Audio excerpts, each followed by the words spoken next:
En los locos 20, nosotros vimos que la economía crecía, cada vez se producía más, cada vez se producía más, cada vez se producía más. Fíjense, acá yo hice, acá se me nota de otra clase, ustedes se dan de cuenta que no se ve nada en la parte de acá. Fíjense, esta línea azul corresponde a el crecimiento económico de lo que se conoce como la economía real. ¿Qué es la economía real? Los bienes contantes y sonantes, la cantidad de bienes que se producen, la cantidad de lapicera, la cantidad de auto, la cantidad de cocinas, la cantidad de heladera, la cantidad de todo. Todos los bienes que se producen, yo acá lo puse que se llama como economía real, yo lo puse en color azul. Pero a su vez existe lo que se conoce con el nombre del mercado financiero, que son los precios, la compra y la venta de todas estas acciones. Yo acá las puse fíjense, en color rojo. Y más o menos, iba más o menos igual.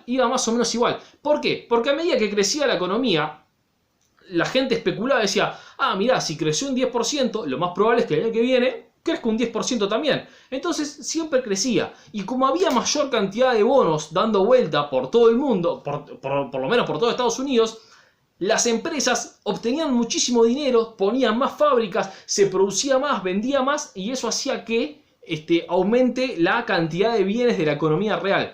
¿Qué significa esto? Que la economía financiera, la cantidad de bonos que había, la economía financiera alimentaba a la economía real. Las fábricas, por hacer un montón de bonos, obtenían un montón de dinero y ese dinero lo volcaban en producir bienes reales. Hasta que llegó un momento, cerca de 1928, en donde, claro, vos producís bienes, producís. ¿Y qué pasa cuando ya produjiste todos los bienes y no te compra nadie más? Vos seguís produciendo, pero nadie más te compra.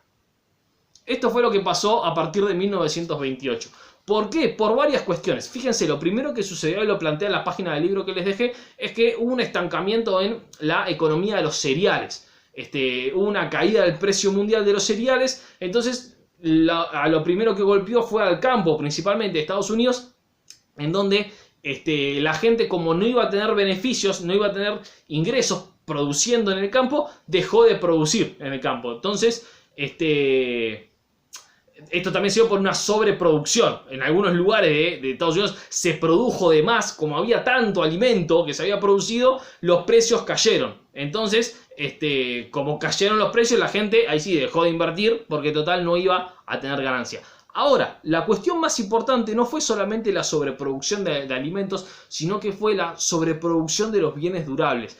¿Qué significa esto? Esto es algo muy importante, que se relaciona hasta con la vida cotidiana de todos nosotros.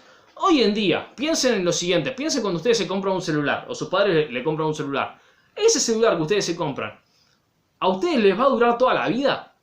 La respuesta es no. Ustedes ya saben que se compran un celular y que de acá a 2, 3 años, no sé, si lo cuidan muy bien, con mucha suerte, capaz que 4 años les puede durar.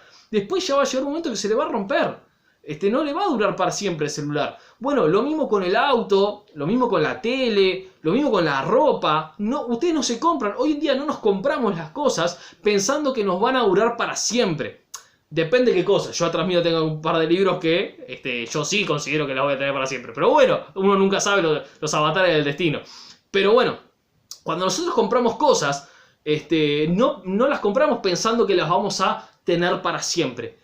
En esta época, en 1920, en la década de 1920, las cosas se producían, se fabricaban pensando que sí iban a durar para siempre. Y de hecho se hacían para eso. Sí, claro, o sea, a ver, no era una mala lógica. Piensen lo siguiente. Si a mí me ofrecen un auto bastante bueno, pero que en 2 años se me va a romper, o un auto bastante similar, pero que me va a durar toda la vida, ¿y yo para qué voy a pagar por ese auto que se me va a romper a los 2 años? Prefiero quedarme con el que me va a durar para toda la vida.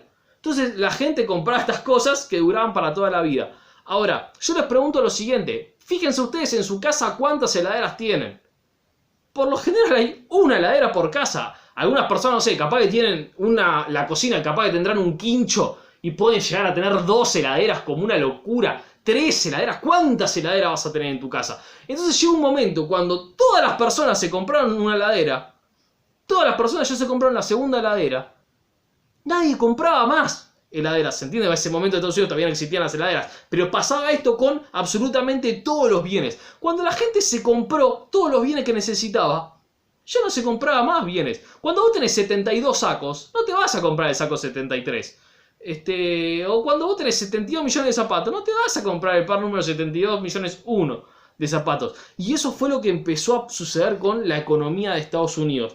Lo que sucedió, y lo voy a hacer más marcado, fue que hubo un estancamiento de la economía real. Fíjense en la cantidad de bienes que se producían, se empezó a estancar, porque las fábricas los seguían produciendo, pero ya no se vendían todos. Entonces empezaron a aflojar un poquito. Pero ¿qué fue lo que sucedió?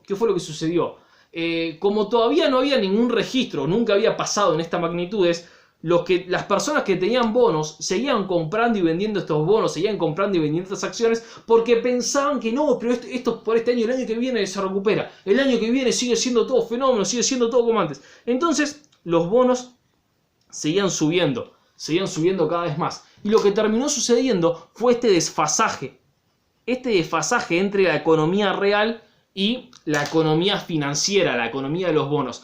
Hasta que llegó un momento, en 1829, donde algunas personas, los llamados peces gordos, los que tienen muchas acciones, los que tienen mucho dinero, los que mueven el mercado, algunas personas empezaron a pensar, che, ¿y si este estancamiento se mantiene? ¿Y si este bono que yo lo había comprado a 100, este bono que yo lo había comprado a 140, porque pensé que iba a ganar 200, si la empresa esta se estanca y no tiene utilidades, este bono a mí me van a terminar dando 130. O es más, capaz que me terminan dando 100 solamente y yo había pagado 140. Entonces, en vez de perder esos 40, yo prefiero vendérselo a alguien a 120. Así por lo menos pierdo solamente 20. Porque si yo me lo sigo quedando en la mano, capaz que pierdo absolutamente todo si la empresa quiebra. Entonces, lo que terminó sucediendo es que todas las personas que tenían este papelito, estas acciones, le decían, che, loco, toma, te la vendo a 140. Mirá, te la vendo a 120. Yo la compré a 140. Pero, mirá, yo necesito plata porque tengo que arreglar tal cosa. ¿Viste cómo es? Qué sé yo. Te la termino vendiendo a 120. Va a ser un golazo para vos.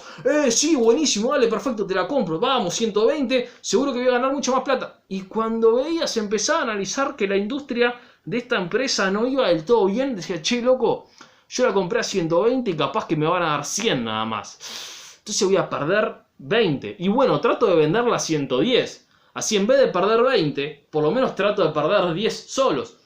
Entonces se la vendía a alguien, se la trataba de vender a alguien a 110.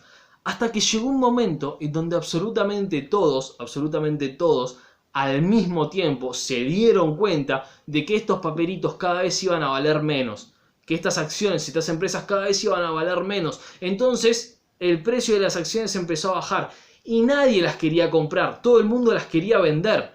Y eso hacía que el precio baje cada vez más. Entonces, ¿qué fue lo que terminó pasando? Lo que terminó pasando fue que el precio de estas acciones, que estaba recontra arriba, estaba recontra elevado, justamente lo que terminó haciendo fue un crack. Terminó bajando el precio de todas las acciones. ¿Y eso de qué manera repercutió en las empresas? ¿De qué manera repercutió en las empresas de la economía real? Bueno, de la siguiente manera. Recuerden que estas acciones eran un montón de dinero que las industrias tenían para poder seguir produciendo, poder seguir fabricando. Entonces lo que sucedió fue que esas economías que estaban estancadas, esas industrias que estaban estancadas, decían, bueno, ¿y de qué manera podemos seguir obteniendo dinero para poder seguir invirtiendo? Y bueno, saquemos más acciones. No, porque acciones ya no nos lo compra nadie. Y bueno, está bien, tratemos, no sé, de hacer alguna cosa. Che, ¿cuántos autos tenemos ahí disponibles para vender? Señor Ford, tenemos todos los autos, tenemos el taller lleno de autos. Tenemos todos los galpones llenos de autos, nadie nos compra ningún auto más, porque ya todas las personas se compraron uno o capaz que hasta 2 autos. Entonces, nadie nos quiere dar dinero porque las acciones ya no valen nada. Nosotros no podemos recaudar dinero porque no vendemos ningún auto. Y ahora llega fin de mes y le tenemos que pagar el salario a los obreros. Tenemos que pagar el salario y no tenemos un mango, no tenemos un peso. Porque nosotros pensamos que íbamos a vender los autos, pero al final no los vendimos los autos. Repito, lo mismo con los autos que absolutamente todas las industrias. Bueno, entonces saquemos un bono para poder, o saquemos acciones para poder recaudar dinero y pagar los sueldos. Nadie nos quiere comprar las acciones. Bueno, entonces vayamos a un banco a pedir un préstamo para que nos den dinero y decir pagamos.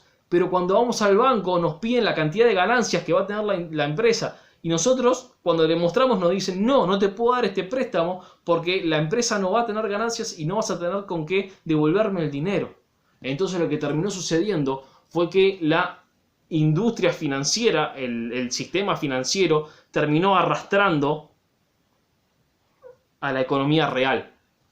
Las empresas empezaron a quebrar y empezaron a quebrar en masa. Por eso se produjo ese crack de la Wall Street, ese crack que tenía que ver con el precio de las acciones, terminó arrastrando a toda la economía real. Ninguna industria, ninguna empresa tenía perspectiva de ganar más dinero del que ya tenía. Entonces, de esa manera, las acciones cada vez valían menos. Esto se sumó con la superproducción, la sobreproducción, que habían producido tantos bienes que no tenían a quién vendérselos. Esto se sumó además con una crisis, lo que se conoce como una corrida bancaria. Una crisis bancaria, ¿por qué? Porque los bancos, de la misma manera que sucedió algo bastante similar con estas industrias, con este capital financiero, los bancos en un primer momento no pedían demasiado, como toda la economía iba bien, como todo iba creciendo en los locos 20 y toda la prosperidad, y bueno, ya veo de dónde vas a sacar la plata, total, de alguna manera cualquiera hace algún negocito y saca plata porque viene todo próspero, viene todo bien. Los bancos no pedían requisitos para prestar dinero, entonces prestaban dinero y la gente con ese dinero que agarraba del banco salía corriendo a comprar acciones. Entonces la plata que obtenía por la compra de acciones después la utilizaba para devolverle parte de la plata del préstamo al banco y después obtenía las ganancias. Hasta que llegó un momento que cuando esas acciones dejaron de tener ganancias, la gente ya no tenía dinero para poder devolver los préstamos a los bancos. Entonces los bancos tampoco podían prestar. Entonces de esa manera los bancos empezaron a quebrar, el precio de las acciones cayeron, la economía financiera arrastró a la economía real, la gente no tenía dinero para poder comprar, las fábricas tuvieron que empezar a despedir empleados, empezó a haber despidos masivos, miles, millones de obreros de un día para el otro, un segundo para el otro, le dijeron, flaco, no te puedo pagar más, te voy a tener que despedir. De absolutamente todas las industrias, de todos los lugares al mismo tiempo. Todo esto comenzó con ese famoso jueves negro, ese crack de la Wall Street, que terminó haciendo que la economía de Estados Unidos, que venía como la principal potencia económica del mundo, con un crecimiento económico atroz, nunca antes visto en la historia de la humanidad, llegó un momento que esta crisis de sobreproducción y crisis financiera, que eso fue sobre todo la punta, el punto cúspide, hizo que ese crecimiento económico se transforme en la peor crisis económica de la historia de Estados Unidos y de alguna de los países de la historia, de varios países de la historia de la humanidad.